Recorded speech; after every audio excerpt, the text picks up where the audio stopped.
ایک ایسا شہر جہاں پر آپ میں مائک اٹھا کے باہر جائیں تو لوگ پہلی شکایت ہی کریں گے جی سڑک ٹوٹی ہوئی ہے، پانی کے نلکے جو ہیں ان میں پانی نہیں آتا ہے، گندگی ہے اور ان کے کام نہیں ہوتے ہیں۔ وہ شہر جب آج اسے موقع ملا تو ٹرن آؤٹ یہ ہے، اس کی بنیادی وجوہات کیا سمجھتے ہیں آپ؟ بسم اللہ الرحمن الرحیم۔ ایک تو میرے خیال میں آج کے الیکشن کی سب سے بڑی خبر یہ ہے، نتیجہ کا تو جو آئے گا تب آئے گا، اب تک کی سب سے بڑی خبر یہ ہے کہ ووٹرز ٹرن آؤٹ بہت لو رہا ہے سب کے ہی خیال میں۔ یعنی پاکستان تحریک انصاف سندھ کے صدر یہ کہہ رہے ہیں، علی زیدی صاحب یہ کہہ رہے ہیں کہ جتنے لوگوں کو نکلنا چاہیے تھا اتنے لوگ نہیں نکلے، اور ایک شکوے والے انداز میں انہوں نے کہا کہ میں کراچی کے لوگوں سے یہی کہوں گا کہ اپنی تقدیر اپنے ہاتھ میں ہوتی ہے۔ عمران اسماعیل صاحب went to the extent of saying کہ I am not only surprised but I am disappointed with the low turnout in today's election۔ آج کی سب سے بڑی خبر یہی ہے۔ اس کی مختلف وجوہات ہیں جو کہ میں نے سنی، آپ کے پروگرام میں ڈسکس ہوئی ہیں، لیکن میں پھر بھی اپنے تجزیے میں سمجھتا ہوں کہ اس پہ سب سے زیادہ جس کو پریشان ہونا چاہیے وہ پاکستان تحریک انصاف ہے۔ وہ اس لیے کہ پاکستان تحریک انصاف کی اس وقت ایک لہر ہے، عمران خان صاحب کی لہر ہے پورے ملک میں،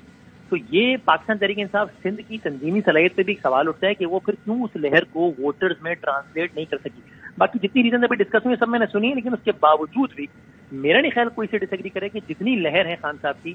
اس کے مقابلے میں ان وجوہات کے ہوتے ہوئے بھی ووٹرز ٹرن آؤٹ یہ ہونا چاہیے تھا، نمبر 1۔ نمبر 2، آپ نے یہ بھی پوچھا کہ یہ کیوں ہے، اس کی ایک وجہ یعنی یہ جو لو ٹرن آؤٹ ہے یہ اٹ سیلف بھی ایک شہر کی داستان بتاتا ہے کہ لوگ اتنے مایوس ہو گئے ہیں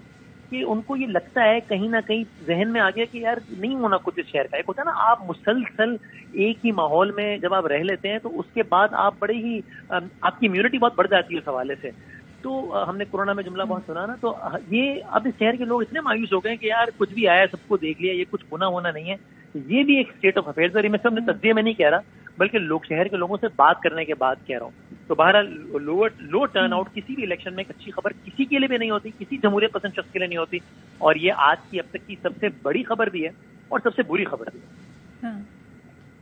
تو یہ جو ایم کیو ایم کا دعویٰ ہے کہ کیونکہ ہم نے الیکشن کا بائیکاٹ کیا تو عوام باہر نہیں نکلے، یہ ہمارے حق میں ریفرینڈم ہے، اس میں واقعی صداقت ہے یا یہ ایم کیو ایم کی ایک سیاسی پوسچرنگ ہے؟ نہیں، یہ دعویٰ میرے خیال میں بہت حقیقت سے دور ہے اور اس کی بہت ساری وجوہات ہیں۔ اس کا ایک سیدھا ٹیسٹ تو یہ ہے کہ اگر آج ایم کیو ایم کے اس دعوے کو ٹھیک مان لیا جائے تو پھر ابھی کل کی تو بات ہے، ماضی بعید تھوڑی، ماضی قریب میں جب نیشنل کا الیکشن ہوا تھا جس میں ایم کیو ایم کے سارے دھڑے لڑے تھے اور اس میں بھی اتنا کم ٹرن آؤٹ تھا، حالانکہ وہ تو نیشنل اسمبلی کا الیکشن تھا، تو اس میں پھر کیوں اگر آج ووٹر اس لیے نکلا ہے کم کہ ایم کیو ایم نہیں لڑ رہی تو اس وقت کیوں کم نکلا تھا؟ تو اس وقت اگر آج ایم کیو ایم کے دعوے کو صحیح ماننا ہے تو پھر اس دن ہمیں ایم کیو ایم لندن کے دعوے کو صحیح ماننا چاہیے تھا، کیونکہ اس دن وہ کہہ رہے تھے کہ ہمارے کہنے کی وجہ سے کوئی باہر نہیں نکلا۔ تو یہ دعویٰ حقیقت سے دور ہے۔ اگر ایم کیو ایم کو یہ لگتا کہ واقعی ان کی کال پہ لوگ نکل آئیں گے اور ان کو ووٹ دے دیں گے تو پھر دیوانہ وار ووٹ دے دیں گے تو پھر وہ آج الیکشن کا بائیکاٹ نہ کرتے تو ٹھیک ہے، انہوں نے اپنے ووٹرز کی کنزمپشن کے لیے یہ بیان اور پریس کانفرنس کر دیا، لیکن there are many reasons to believe کہ یہ دعویٰ حقیقت سے دور ہے ایم کیو ایم کا۔ ٹھیک ہے، ساتھ ہی رہے گا وسیم۔ فردوس صاحب، سر آپ کیا کہیے گا، جو تنظیمی اسٹرکچر ہے پاکستان تحریک انصاف کا، جو کیمپین چلائی گئی وہ اتنی اس کے دورس نتائج نہیں نظر آ رہے تھے، وہ اتنی خاطر خواہ ہمیں نظر نہیں آ رہی تھی، افیکٹو نہیں لگ رہی تھی، یہ وجوہات رہی، آپ لوگ ووٹر کو باہر نہیں نکال سکے۔ جب سیاسی جماعتوں کا کام ہوتا ہے نا ووٹرز کو اپنے گھروں سے نکالنا، انہیں بتانا، وہ کیمپین ایم کیو ایم تو چلیں جو بھی وجوہات تھیں، آپ لوگ کس بات کا انتظار کر رہے تھے؟ کیمپین ہے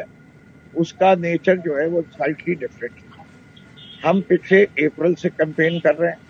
ہماری پہلی پریفرنس جو ہے وہ پورے ملک میں انتخابات کرانا ہے اور ہم اس پہ سے فوکس جو ہے نہیں ہٹانا چاہتے۔ یہ جو الیکشن تھے لوکل باڈیز کے، ایکچولی اسپیکنگ اگر میری جب بھی بات ہوئی ہے میڈیا سے اور جس کے اندر وسیم مدانی صاحب بھی ہیں، میں نے تو اپنے تجزیے میں ابھی بھی کہہ رہا تھا کہ یہ الیکشن نہیں ہوں گے لوکل باڈیز کے، اور میرا اپنا یقین یہی تھا کہ یہ لوکل باڈیز صرف اس صورت میں ہوں گے اگر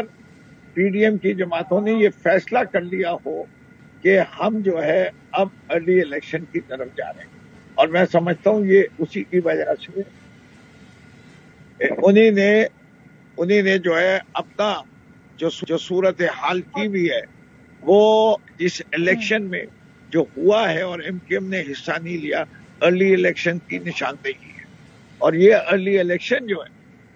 یہ ہمارا مین ٹارگٹ ہے۔ یہ کراچی کا جو نظام ہے